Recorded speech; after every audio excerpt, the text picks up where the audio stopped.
The morning of February 27th, 1945, a Tiger tank commander peers through his optics across the frozen fields outside Elsdorf, Germany.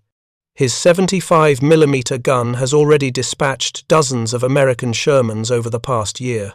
The mathematics of survival have become grotesquely simple. His 88mm gun can penetrate a Sherman's frontal armor at over 2,000 yards. A Sherman's 75mm gun cannot penetrate his frontal armor at any practical combat range. This is not warfare. This is execution. But today, something moves into his crosshairs that his training manual never prepared him for. A low-slung silhouette, wider tracks, a gun barrel that looks wrong, too thick, too long. For a critical handful of seconds, his finger hovers over the trigger. Is that one of ours? The hesitation costs him everything. The American tank fires first. The 90mm round punches through his Panther's side armor as if it were tin. His crew bails out into the mud as ammunition begins cooking off inside their burning machine. 60 miles to the west, another German tank ace receives the radio report. American Super Heavy spotted, designation unknown. His hands tighten on his controls. For 2 years, German tankers have ruled the battlefield with technical superiority so overwhelming it bordered on cruelty. Now the equations are changing. The Americans have brought something new to the killing fields of the Rhineland. If you're enjoying this deep dive into the story, hit the subscribe button and let us know in the comments from where in the world you are watching from today. The supremacy of German armor had not emerged by accident. It was born from blood and mathematics on the Eastern Front, where Soviet 34 tanks had torn through Panzer Mark IIIs and IVs like paper in 1941. The Germans responded with obsessive engineering, thicker armor, sloped plates, bigger guns. By 1943, they fielded the Panther medium tank and the Tiger heavy tank machines that represented the pinnacle of armored warfare technology. The Panther weighed 47 tons and mounted a 75mm gun that could punch through 4 inches of armor at 1,000 yards. Its frontal glacis plate, 80mm thick and sloped at 55 degrees, gave it an effective thickness of 140mm. Against this wall of steel, the standard American tank gun was helpless. The M4 Sherman's 75mm M3 gun could penetrate only 88mm of armor at 100 yards under ideal 90-degree impact, and the Panther's armor was never presented at 90 degrees. The Tiger was even more formidable. At 63 tons with frontal armor 100mm thick, it mounted the legendary 88mm Quab UK 36 gun. This weapon could destroy a Sherman at ranges exceeding 2,000 yards while remaining invulnerable to return fire. A Tiger needed only to park itself at a crossroads and wait. Sherman crews called it Tiger Terror, the sick feeling when you spotted that massive angular hull before it spotted you, knowing your gun was useless and your armor was tissue paper.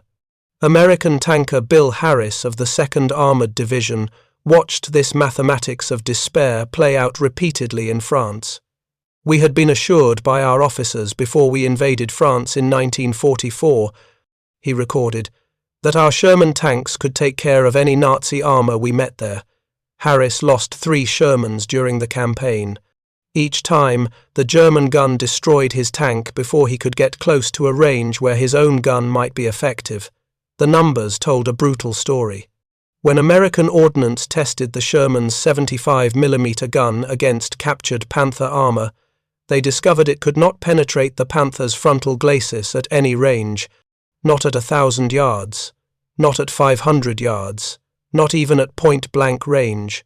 The sloped armor simply deflected the rounds. Sherman crews learned to aim for the turret or try to maneuver to the sides tactics that required getting close enough for the Panther to kill them first. In July 1944, General Dwight Eisenhower received the test results and exploded in frustration. Ordnance told me this 76mm would take care of anything the Germans had, he said. Now I find you can't knock out a damn thing with it. The 76mm gun that had been promised as the solution could penetrate the Panther's turret at standard ranges, but it still could not defeat that glacis plate. Against the Tiger, it performed only marginally better.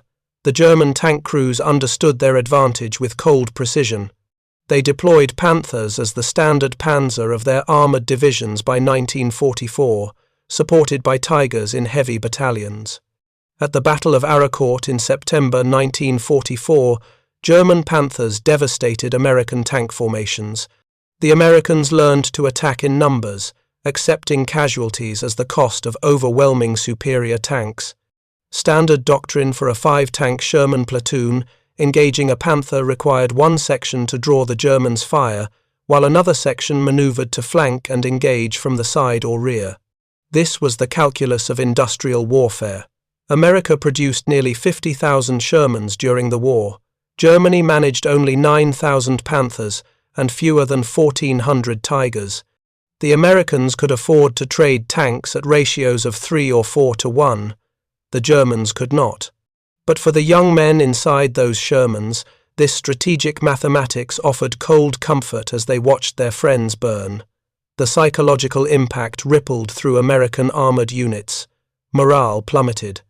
Experienced crews who had fought through Africa and Italy found themselves terrified to advance when intelligence reported Panthers in the area.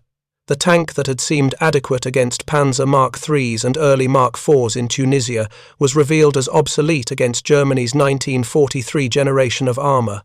In the Normandy hedgerow country, this terror took physical form. The dense terrain of small fields and sunken lanes became a killing ground, where German tanks ambushed American columns at ranges of 200 yards or less. At such distances, even a Sherman's side armour could sometimes deflect Panther rounds. But the Germans learned to aim for the ammunition storage or engine compartment, where a single hit could transform a Sherman into a rolling crematorium. The German crews developed a particular disdain for the Sherman. They nicknamed it the Ronson, the lighter that lights for the first time, every time. This was propaganda, but it contained enough truth to stick.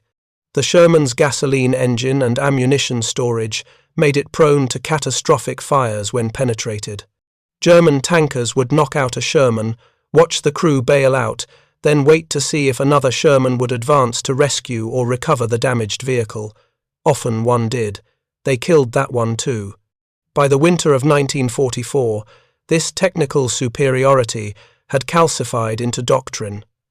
German tank commanders operated with the confidence that came from overwhelming material advantage.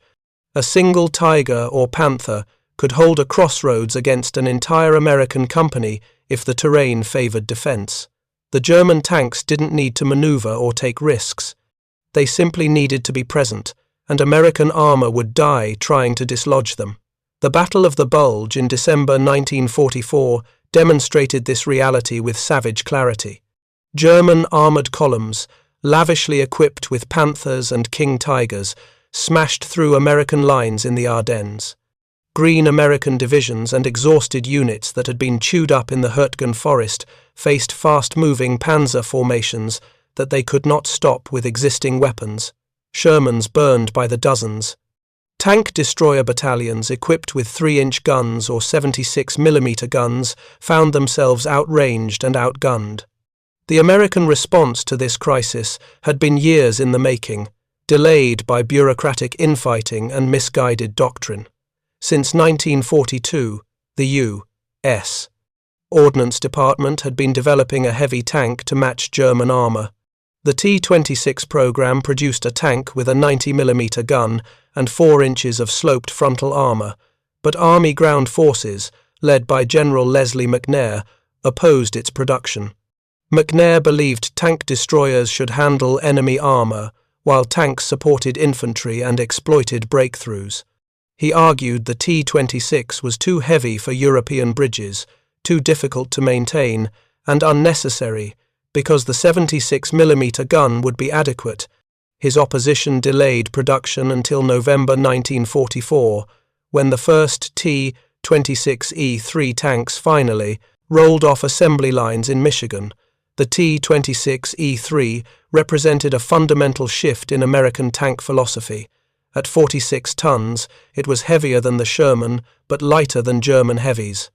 Its Ford GAF engine produced 450 horsepower, giving it a top speed of 25 miles per hour on roads slower than the Sherman, but adequate.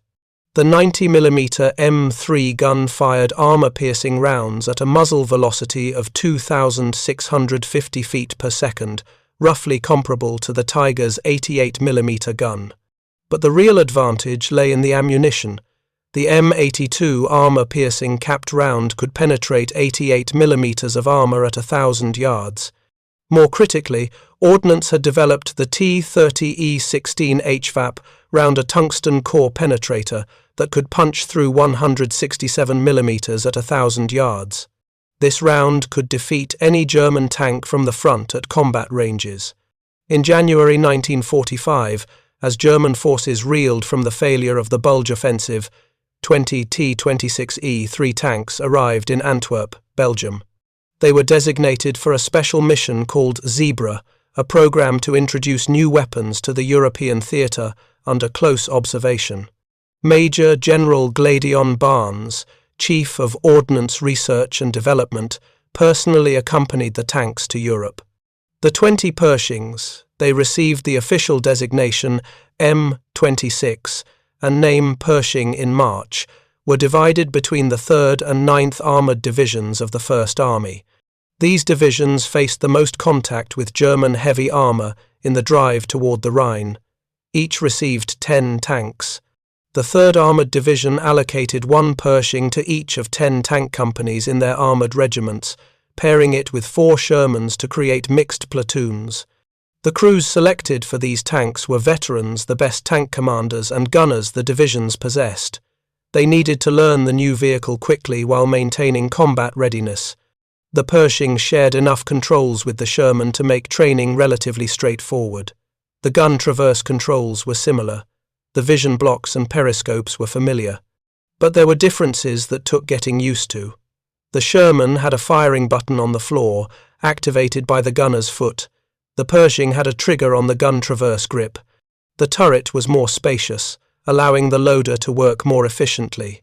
The engine noise was different, deeper, more powerful.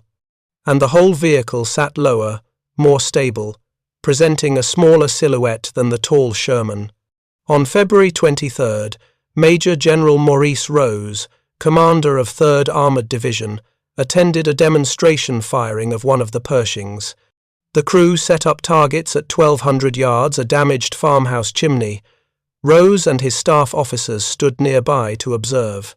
The gunner, Corporal Clarence Smoyer, centered his reticle on the chimney and pulled the trigger. The muzzle blast knocked Rose and every officer standing near the tank off their feet. The chimney exploded in a shower of bricks. Rose picked himself up, impressed but maintaining his composure. The gunner shifted to another chimney at 1,500 yards. That one exploded too. The Pershing could hit what it aimed at, and when it hit, things died. 2 days later, on February 25th, the 3rd Armoured Division engaged German forces near the Ruhr River. This was Pershing's combat debut. The details of that first engagement have been lost to history. No cameraman was present to document it. No after-action report survives with specifics. But the Pershing had drawn blood. American armor now possessed a weapon that could fight German heavies on equal terms. The Germans did not yet understand what had arrived on the battlefield. The afternoon of February 26 brought cold rain to the Rhineland. Combat Command B of the 3rd Armoured Division advanced along muddy secondary roads toward the village of Elsdorf.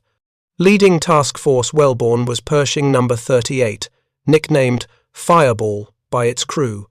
The tank commander watched the deserted streets through his periscope as they entered the town. The Germans had prepared defences, log roadblocks at the western approaches, anti-tank guns positioned on the outskirts, scattered infantry with Panzerfausts waiting in cellars and ruins. Fireball pushed through the defences. The 90mm gun spoke when targets appeared. German positions that would have required careful manoeuvring by Shermans were obliterated by direct fire. The crew felt invincible. For the first time in the European campaign, American tankers possessed a machine that didn't require accepting death as the price of engaging enemy armor. As darkness fell at 9 o'clock that evening, Fireball took position behind a Tanksperren, a barrier of logs designed to block tank movement. A Sherman positioned nearby suddenly erupted in flames, struck by either artillery or a Panzerfaust. The fire silhouetted Fireball's turret against the darkness, exposing its exact position to any German observer.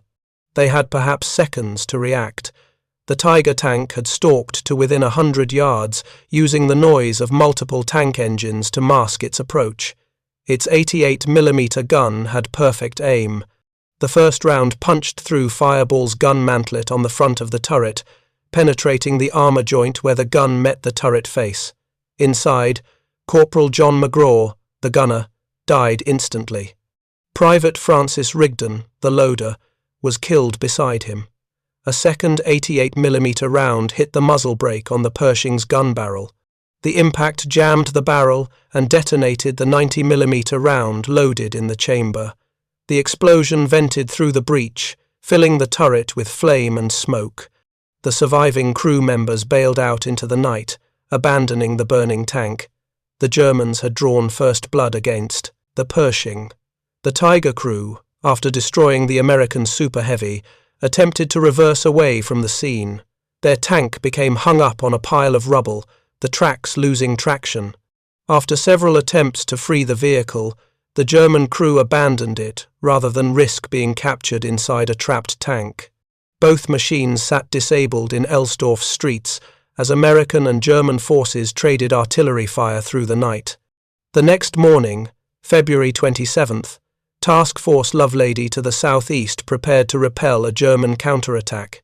Intelligence reported 4 Tigers and 2 Panzer Mark IVs advancing to retake Elsdorf. Among Lovelady's forces was Pershing No. 40, commanded by Sergeant Nicholas Mashlonik. Unlike Fireball's crew, Mashlonik was a veteran with 15 tank kills since Normandy, 3 of them achieved in his previous Sherman. He had been given the Pershing only days before, specifically because of his skill and experience. The Tiger that had destroyed Fireball now rampaged through the village. Mashlonik tracked it through his optics, waiting for a clear shot. The mathematics had changed. His 90mm gun with HVAP ammunition could penetrate the Tiger's frontal armor at 900 yards. When the Tiger exposed its flank at that range, Mashlonik fired. The tungsten core penetrator struck the Tiger's side armor and punched completely through, devastating the interior. The German crew never had time to react. Mashlonik's loader slammed another round into the breach.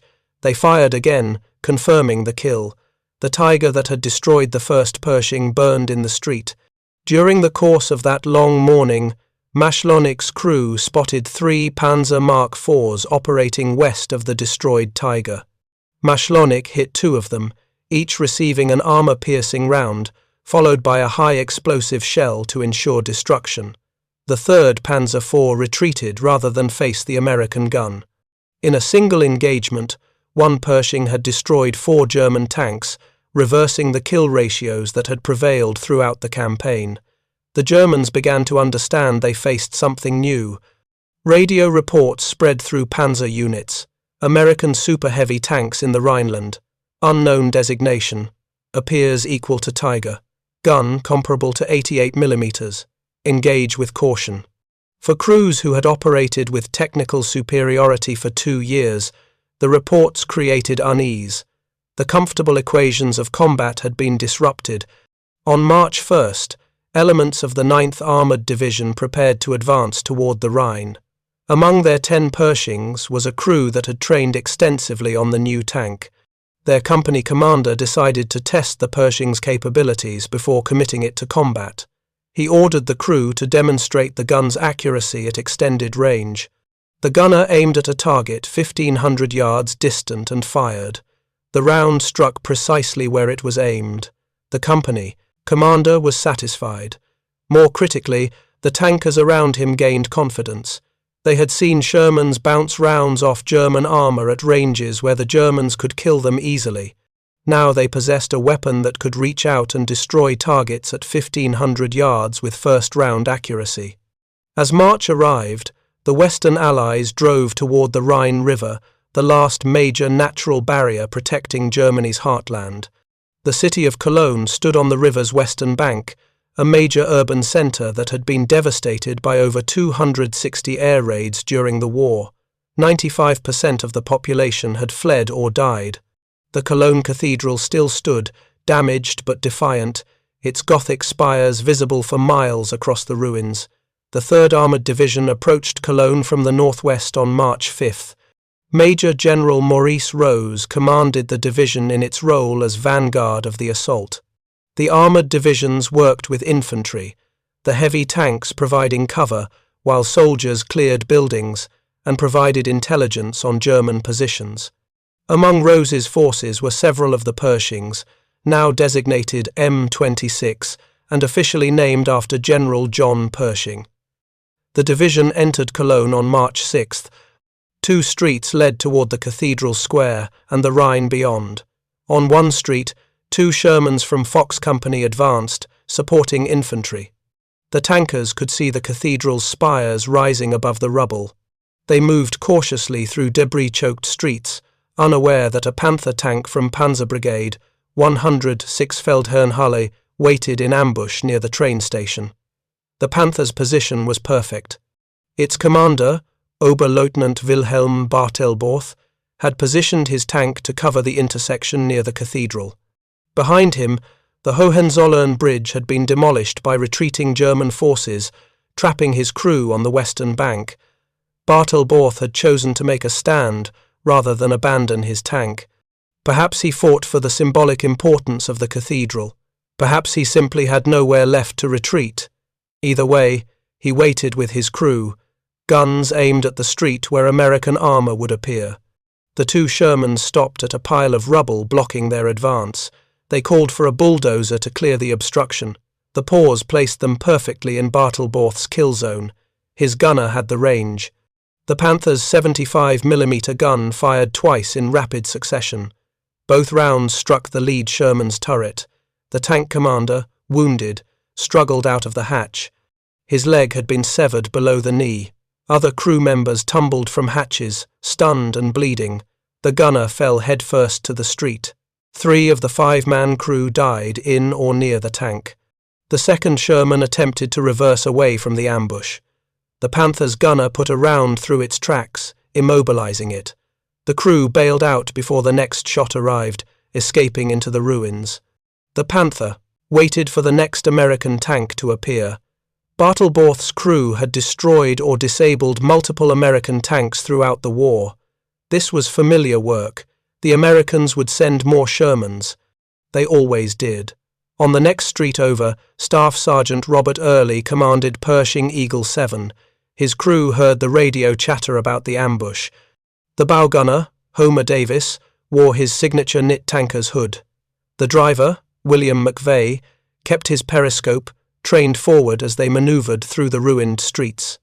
In the turret, Corporal Clarence Smoyer served as gunner, 21 years old, from Pennsylvania. Early made the decision to approach from a parallel street and engage the Panther from the side. The plan was simple. Edge into the intersection just far enough to get a shot at the German tank's flank, where armour was thinner. The Panther's gun would be facing the other street, toward where the Shermans had been destroyed. With surprise and a good firing position, they could knock out the German with one shot. If you find this story engaging, please take a moment to subscribe and enable notifications. It helps us continue producing in-depth content like this. Eagle 7 moved toward the intersection. The streets were narrow, buildings reduced to broken walls and piles of brick. Visibility was limited. Everything depended on timing and surprise. Above them, in a building that had once housed the German Labour Front, Technical Sergeant Jim Bates of the 165th Photo Signal Company had positioned himself with a film camera. He had been documenting the division's advance into Cologne and happened to be in position to film the intersection. Bates watched through his camera as the Pershing approached the corner. He could see the Panther at the far end of the street, turret oriented away from the intersection. The American plan appeared perfect. Then, a civilian sedan suddenly appeared in the intersection, attempting to escape toward the bridge. Machine gun fire from both German and American positions raked the vehicle. A woman inside, Katharina Esser, was struck and mortally wounded despite attempts by American medics to save her. The chaos alerted Bartelborth. Something was happening at that intersection. His instinct, the sixth sense that keeps tank commanders alive, told him to traverse his turret. The gun began to swing toward the side street. Bates, watching from above, saw disaster unfolding. The Panther would be aimed directly at where the Pershing would emerge. He was helpless to warn anyone. All he could do was roll the camera. Eagle 7 edged into the intersection. McVeigh, the driver, had his periscope turned toward the Panther. He saw the German gun tube swinging toward them and shouted a warning. Davis, in the bow gunner position on the right front, was the first to look directly down the Panther's barrel as they cleared the corner. His heart dropped. Smoyer was still traversing the turret, trying to bring his gun to bear on the target. The Panther had all the advantages: pre-aimed, stationary, gun already tracking toward the target. Against a Sherman, the result would have been certain another burning American tank added to Bartelborth's tally. But Bartelborth hesitated. The silhouette in his optics was wrong. Too low, too wide. The tracks were wrong. The turret shape was unfamiliar. He had never seen an American tank like this. Was it German? He told his gunner to hold fire while he tried to identify the vehicle. The Pershing had arrived in Europe only weeks earlier. Only 20 had been shipped. Many German tankers had never seen one, and some American units mistook Pershings for German tanks in the chaos of combat. Bartelborth's confusion was understandable. It was also fatal. The seconds he spent trying to identify the target gave Smoyer time to complete his traverse. Smoyer saw the Panther's gun aimed at his tank. He didn't wait for Eagle 7 to stop. Standard doctrine was to halt before firing for accuracy, but there was no time. McVeigh kept driving forward into the intersection, trying to get out of the line of fire. Smoyer fired on the move. The 90mm gun lit an orange flame. The crack of the gun firing filled the street. The round struck the Panther on its right side, punching through the armor and tearing into the engine compartment. Flames appeared immediately, partially obscured by dust from the impact. Smoyer didn't know if the hit had been fatal. He ordered McVeigh to stop. The loader, John de Riggy, already had another round ready. Smoyer fired again. The second round hit the Panther's turret. Inside the German tank, Bartelborth was killed. Other crew members struggled to escape through hatches as fire spread through the vehicle. Smoyer fired a third time to ensure the Panther wouldn't return fire. The round penetrated completely through the tank and out the other side. 4 German crew members managed to bail out before the ammunition cooked off. They fled into the ruins. Bates captured the entire engagement on film. 46 seconds of footage showing the Pershing entering the intersection, the German tank taking 3 hits, crew members escaping, and the Panther burning. He then did something unusual for combat cameramen. He panned up from the burning tank to frame the cathedral's spires in the shot, as if to remind viewers what had been won. The artistic choice ensured the footage would become iconic. After the engagement, Bates climbed down from his position and approached Eagle 7's crew. Early agreed to let him film the tankers. They dismounted and stood for the camera, 5 young men who had just survived a duel that could easily have killed them all. Bates replaced the lens cap, and within minutes the Pershing was back in the war. 3 Shermans joined Eagle 7, and they advanced cautiously to the train station near the Rhine. They reached it without taking fire. The immediate objective was accomplished. The duel at Cologne Cathedral became the most famous tank engagement involving the Pershing, primarily because Bates captured it on film. But it was not the most significant Pershing action of the war, merely the most documented. A week before the Cologne duel, a single Pershing had destroyed 4 German tanks, including a Tiger at Elsdorf. That engagement received no film documentation, so it remains less famous despite being tactically more significant. What made the Cologne footage powerful was what it represented. visual proof that American armor could now defeat German heavy tanks in direct combat. The film was shown in training centers, included in newsreels, distributed to boost morale. Only one person received a Bronze Star for actions during the Cologne duel, Technical Sergeant Jim Bates, the cameraman who filmed it. On March 7th, elements of the 9th Armored Division reached the Ludendorff Bridge at Remagen, finding it still standing despite German demolition attempts. A platoon of 5 Pershings from the 14th Tank Battalion played a key role in capturing the bridgehead, providing fire support to infantry storming the bridge before German engineers could successfully destroy it. The Pershings themselves were too heavy to cross the damaged structure and had to wait 5 days before crossing the Rhine on barges. The bridge at Remagen provided the Allies their first crossing of the Rhine, changing the strategic situation in Western Germany. The Pershings had proven their value not just in tank duels but in combined arms operations, supporting infantry in urban combat and holding key positions against counterattacks. In early April, a modified Pershing designated T-26E4, the Super Pershing, engaged German armor near Dessau. This unique vehicle mounted a longer T-15E 190mm gun with additional armor welded to the mantlet and glacis. The gun could penetrate 8.5 inches of armor sloped at 30 degrees from 1,000 yards, with a muzzle velocity of 3,850 feet per second, 600 feet per second faster than the Tiger's 88mm gun. On April 4th, between the Weser River and Nordheim, the Super Pershing engaged and destroyed a German tank at 1,500 yards. Historians believe this was likely a Jagd Panther tank destroyer from the 507th Heavy Panzer Battalion, though the exact identity was never confirmed. On April 12th, the Super Pershing claimed another German tank of unknown type. On April 21st, it engaged a German tank at close range and destroyed it with a shot to the belly as the enemy vehicle exposed its underside crossing rubble. The crew commander, Lieutenant John Irwin, described this last engagement as involving a Tiger II, though historian Stephen Zaloga expressed skepticism about the claim.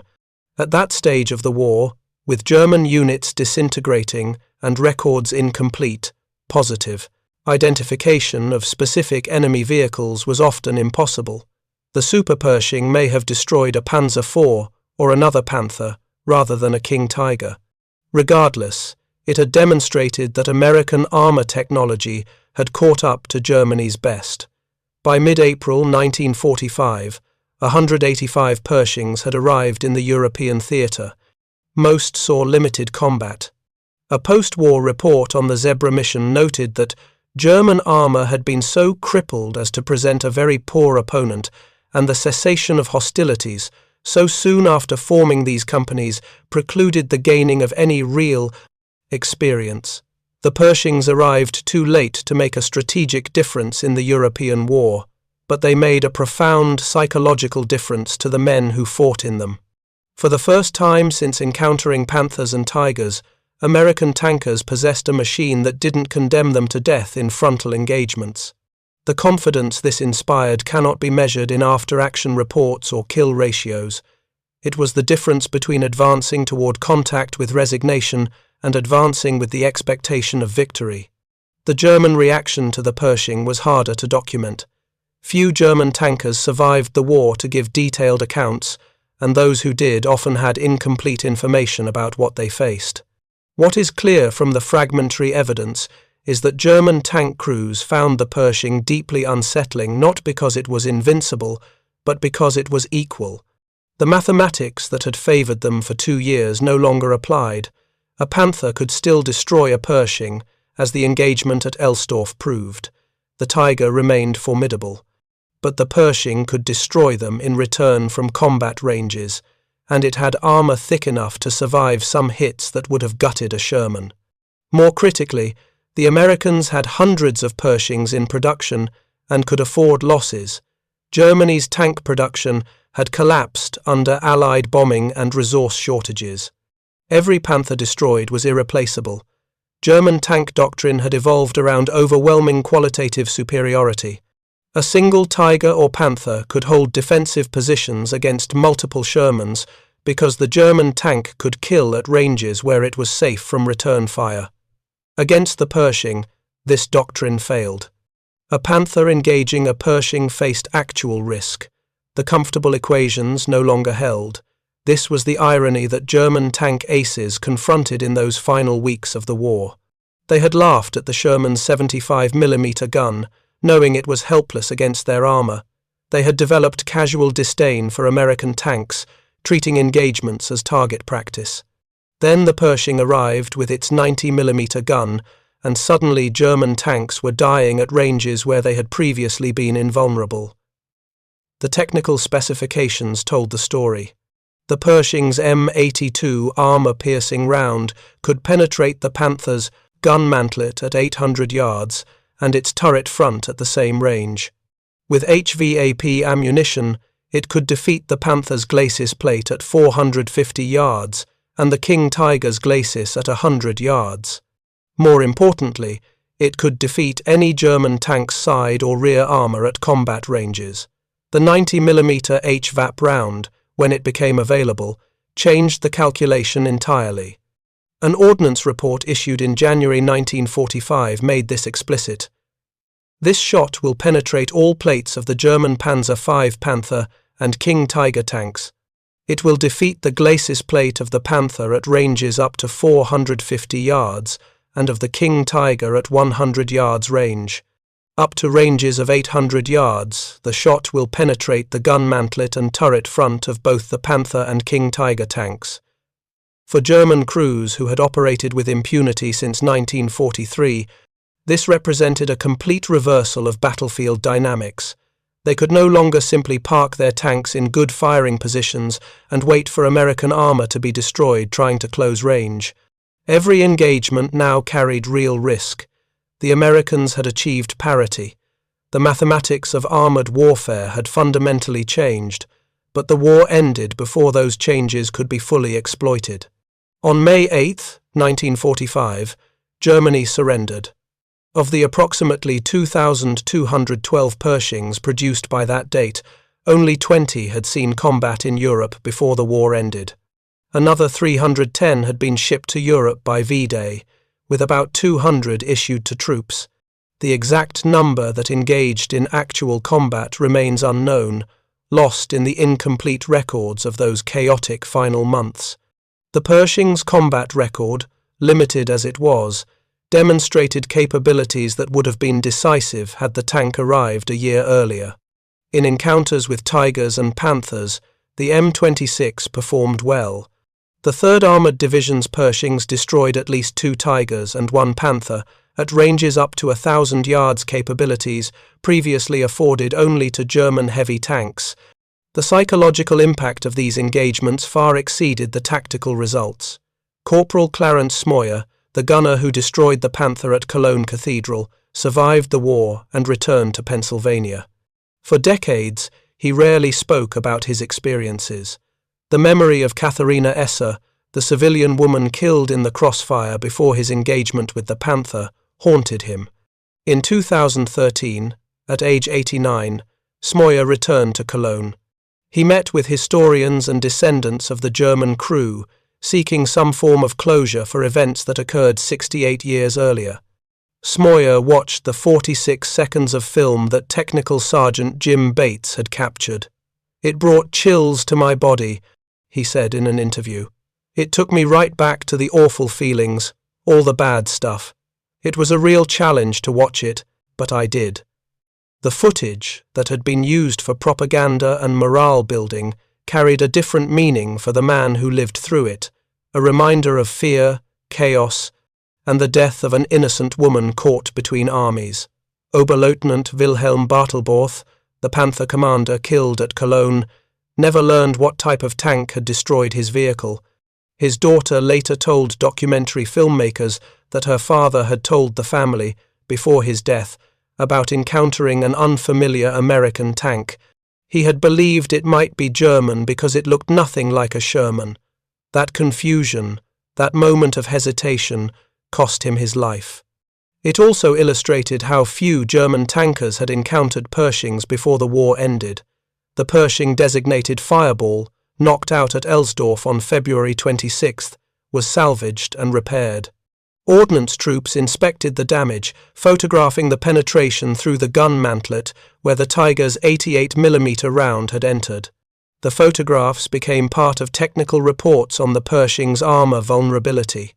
Fireball returned to combat on March 7, evidence that the Pershing, while not invulnerable, was robust enough to be repaired after catastrophic damage. Sergeant Nicholas Maschlonik, who destroyed the Tiger at Elsdorf and 3 additional German tanks that morning, added those kills to his tally of 15 from Normandy. He survived the war. The experience of that engagement, destroying a Tiger from the front at 900 yards with his first shot, represented everything the Pershing had been designed to accomplish. For 2 years, American tankers had been told to avoid frontal engagements with Tigers. Maschlonik had driven directly toward one and won. Major General Maurice Rose, commander of the 3rd Armoured Division, who had been knocked off his feet by the Pershing's muzzle blast during the demonstration firing, did not survive the war. On March 30, 1945, his jeep ran into a German column near Paderborn. Rose was shot and killed while attempting to surrender. He was the highest-ranking American officer killed by enemy fire in the European theatre. The division he commanded, including its Pershings, continued the advance into Germany without him. The Super Pershing that engaged German armour near Dessau was photographed after the war in a vehicle dump in Kassel, Germany. It was likely scrapped, though some historians believe it might have been shipped back to the United States for technical evaluation. Only one Super Pershing was deployed to Europe during the war, a testament to how experimental and rushed the entire Pershing program had been. The broader question that emerged from the Pershing's limited combat use was not whether it was effective, but why it arrived so late. Tank historians, including R.P. Honeycutt, George 40, and Stephen Zaloga, have generally agreed that the main cause of delay was opposition from Army ground forces, headed by General Leslie McNair. McNair's tank destroyer doctrine and his belief that the Sherman was adequate delayed Pershing production by at least a year, possibly longer. McNair was killed in July 1944 by American bombs during Operation Cobra in Normandy, one of the war's more bitter ironies. He died before the Battle of the Bulge proved his doctrine wrong, before Shermans burned by the hundreds facing Panthers and Tigers in the Ardennes. Had McNair lived to see those losses, he might have reassessed his opposition to the Pershing. Then again, bureaucratic inertia and doctrinal rigidity often survive even overwhelming evidence of their failure. The tank losses in the Battle of the Bulge, Shermans destroyed by German armour operating with technical superiority, finally broke through the resistance to the Pershing. On December 22, 1944, the T-26E3 was ordered deployed to Europe. But by then, Germany had only months remaining. The Pershings arrived in time to participate in Germany's collapse, not in time to affect the strategic outcome of the war. In May 1945, as fierce fighting continued on Okinawa and M4 tank losses mounted against Japanese defences, plans were made to ship Pershings to the Pacific Theatre. The atomic bombings of Hiroshima and Nagasaki ended the war before those shipments were completed. The Pershing never faced Japanese armour in combat, though it would have been devastatingly effective against the lighter tanks Japan fielded. The Pershing's true test came 5 years later, in a different war. On June 25, 1950, North Korean forces invaded South Korea. The Korean People's Army fielded approximately 240 3485 medium tanks, the Soviet-designed tank that had terrorized German armor on the Eastern Front. American forces in Korea initially had only M24 Chaffee light tanks, which were helpless against the 34s. Pershings were rushed to Korea from occupation forces in Japan and from storage in the United States. Some were pulled from monument displays at Fort Knox and hastily refurbished for combat. In Korea, the Pershing faced the same tank that had inspired German development of the Panther and proved superior. On August 17, 1950, a single Pershing engaged and destroyed 3 34-85s in a single engagement. Over the course of the war, Pershings were credited with destroying approximately half of all 34s engaged. The other half were destroyed by highly modified 76mm armed M4 Shermans. This fact says something important about both tanks. The Sherman, derided as a death trap in Europe against Panthers and Tigers, proved adequate against the 34 when supported by proper tactics and used within its capabilities. The Pershing proved devastating against a tank that German crews had feared. The hierarchy of armoured warfare was never as simple as specifications suggested. In Korea, Pershing's limitations became as apparent as its strengths. The tank was underpowered for its weight. Its traumatic transmission had reliability issues. In the mountainous terrain, it was less manoeuvrable than the lighter Sherman, but its lower, wider stance proved more controllable on ice than the Sherman, a critical advantage on narrow, cliff-hugging mountain roads. And when Pershings encountered 34s, the American tanks won consistently. The Pershing's most important legacy was not its combat record, but its influence on American tank development. It was withdrawn from service in 1951 in favor of the M26 pattern, which was essentially a rebuilt Pershing with a more powerful Continental AV 1790 engine, improved transmission, and the upgraded 90mm M3A1 gun. The M46 evolved into the M47, then the M48, then the M60, a lineage of Patton tanks that served as the backbone of American armoured forces through the Cold War. Over 36,000 tanks in the Patton series were built between 1946 and the 1980s. The M48 saw extensive combat in Vietnam. The M60 served in the Gulf War and remained in service with various militaries into the 21st century. All traced their design heritage directly to the Pershing. The basic hull layout, the turret configuration, the gun mounting, these elements established by the Pershing influenced American tank design for 40 years. The Germans who survived the war drew their own conclusions about the Pershing. In technical assessments conducted by Allied intelligence teams interviewing captured German officers, opinions were mixed. Some praised its armour and firepower. Others noted its mobility limitations. Most acknowledged that had it arrived in large numbers in 1944, it would have changed the dynamic of armoured warfare in the West. But Pershing's late arrival also illustrated a broader truth about the war.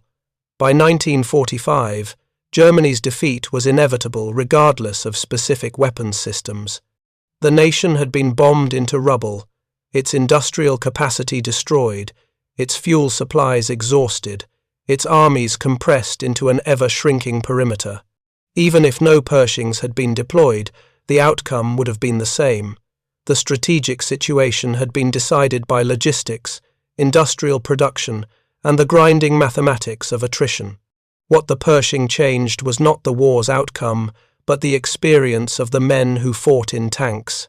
For American tankers who had spent months or years in Shermans, knowing they were outmatched by German armour, the Pershing represented redemption. It proved that American industry could produce a tank equal to Germany's best.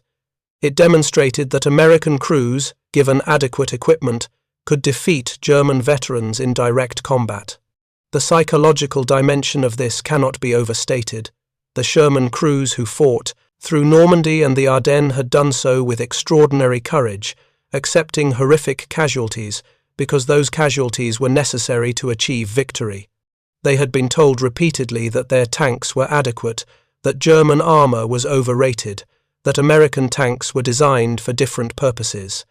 All of this was true to varying degrees, but it did nothing to comfort a man watching his friends burn in a tank that couldn't penetrate enemy armour from the front.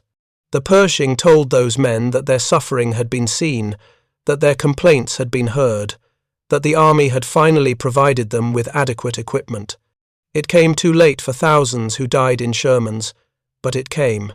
The men of the 3rd and 9th Armoured Divisions who received Pershings in February 1945 understood what the tank represented: institutional acknowledgement that they had been sent into battle with inadequate weapons. For German tank crews, the Pershing represented something different: the erosion of the technical superiority that had sustained them through years of losing the war. By 1945, German tankers understood that Germany would lose. They fought on anyway, out of duty, fear of the consequences of surrender, or simple momentum. The technical superiority of their tanks had been one of the few advantages remaining. The Pershing stripped that away. The Panther commanders who had ambushed Sherman columns with contemptuous ease now faced a tank that could kill them from 1,000 yards. The Tiger crews who had parked their tanks at crossroads and destroyed everything that approached now faced armor they could not always penetrate from the front with standard ammunition.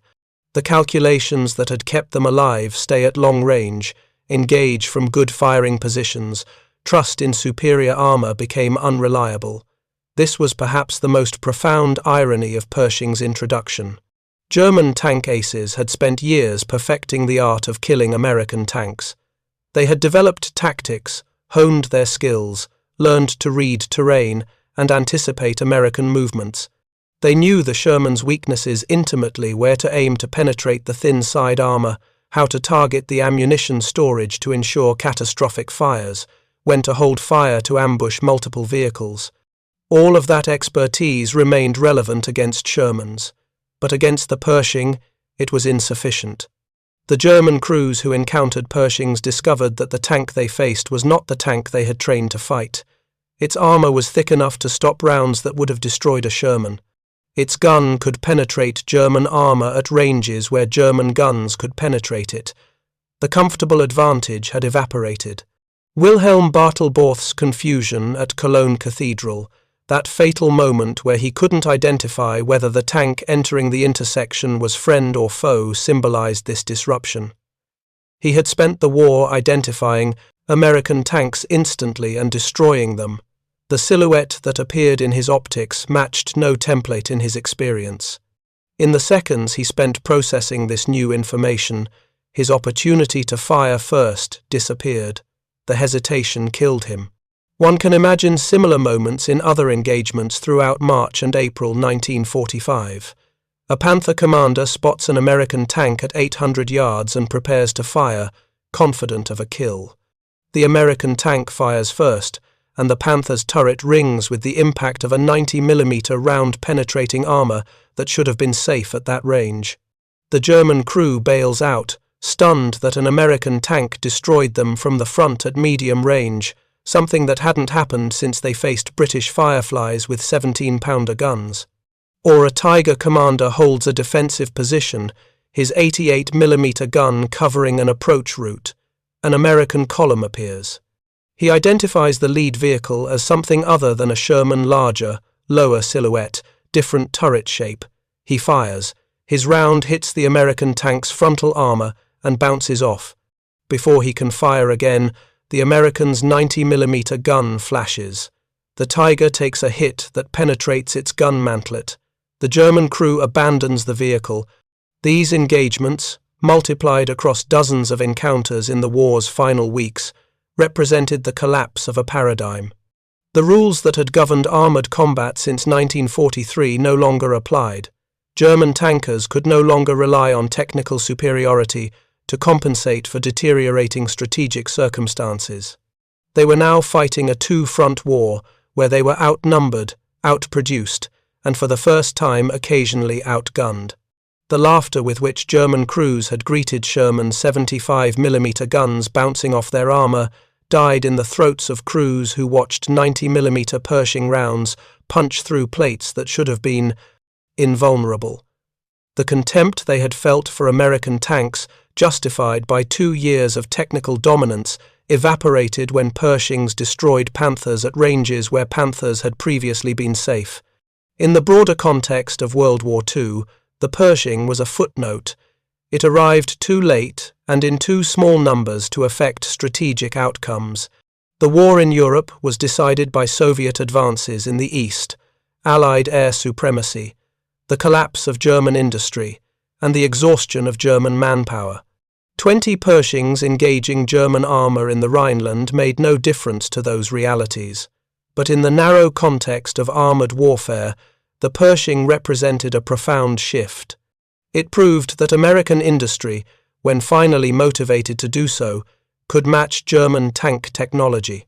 It demonstrated that American crews, given adequate equipment, were as capable as their German counterparts, and it ended the psychological dominance that German tank crews had exercised over American armour since encountering Panthers and Tigers. The men who fought in Pershing understood this instinctively. They had seen friends die in Shermans that couldn't fight back effectively. They had experienced the terror of advancing toward German positions, knowing their tanks were outmatched. The Pershing didn't erase those memories, but it redeemed them. It said that American lives were valuable enough to merit adequate equipment, even if that equipment arrived late. For the families of men who died in Shermans before the Pershing arrived, this redemption came too late. The mothers who lost sons in burning tanks at the Battle of the Bulge, the wives who received telegrams about husbands killed in the hedgerows of Normandy, the children who grew up without fathers who died in ambushes at crossroads throughout France and Germany, for them, the Pershing was a bitter reminder of what might have been.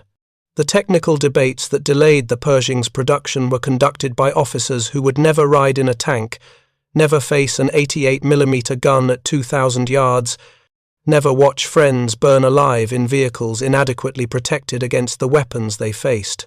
General Leslie McNair's tank destroyer doctrine was developed in offices and validated by tests that bore little resemblance to actual combat conditions. His death in Normandy came before he could witness the consequences of his decisions. The engineers and ordnance officers who developed the Pershing from 1942 onward did so while fighting institutional resistance at every stage. They knew American tankers needed a heavier gun and better armour. They had data from North Africa, Italy, and eventually Normandy demonstrating the Shermans' limitations against German heavy armour. They designed a tank that could address those limitations. And then they waited while committees debated, while army ground forces opposed, while the machinery of military bureaucracy ground slowly forward. When the Pershing finally reached Europe in February 1945, those engineers must have felt a complex mixture of pride and frustration. Pride that their design worked, that it performed as intended, that it gave American crews a fighting chance against German heavies. Frustration that it had taken 3 years to get from prototype to combat deployment. 3 years during which thousands of American tankers died in tanks they knew were inadequate. The German engineers who designed the Panther and Tiger faced different constraints. They had experienced the shock of encountering Soviet 34s and KV-1s in 1941 tanks, superior to anything Germany fielded at the time. Their response had been swift. Develop better tanks immediately, regardless of production complexity or resource requirements. The result was a generation of German armour that dominated battlefields from 1943 onward, but German industry could not produce these sophisticated tanks in quantities sufficient to overcome Allied material superiority. The Tiger cost 6 times as much to build as a Sherman and required 300,000 man-hours to produce twice the time needed to build a Panther. Allied bombing disrupted production repeatedly. Resource shortages forced compromises in armour quality. By 1945, even the Panthers rolling off production lines had brittle armour prone to cracking on impact because Germany had lost access to molybdenum deposits. The final irony was that both sides arrived at similar conclusions too late to change outcomes. Germany realized its sophisticated heavy tanks couldn't be produced in sufficient numbers to matter strategically. America realized its mass-produced medium tank wasn't adequate against German heavy armor. By the time these realizations translated into changed production priorities, the war was ending. On that morning in February 1945, when the Tiger commander outside Elsdorf watched the unfamiliar American tank advance toward him, he witnessed the future, a future where German technical superiority no longer guaranteed survival. When Sergeant Mashlonik's 90mm gun destroyed that Tiger from 900 yards, he demonstrated that the mathematics of armored warfare had changed. German tank aces could no longer laugh at American guns. American tankers could finally fight back on equal terms. The 75mm Sherman gun that had seemed so inadequate, that had bounced off German armor at ranges where German guns killed easily, was replaced by the 90mm Pershing gun that could penetrate any German tank at combat ranges. The psychological transformation this represented for both sides, from German confidence and American despair to German uncertainty and American hope, occurred in the space of weeks, too late to matter strategically but critical to the men who experienced it. The war ended with Pershing still arriving in Europe, still being issued to units, still learning their capabilities. The vast majority of Pershings never fired a shot in anger during World War II, but the 20 that did, and the crews who fought in them, proved that American armor had finally caught up to Germany's best. The laughter had stopped. The killing had become mutual. For the first time since encountering Panthers and Tigers, American tankers fought in machines that gave them a fair chance of survival. Thank you for watching. For more detailed historical breakdowns, check out the other videos on your screen now, and don't forget to subscribe.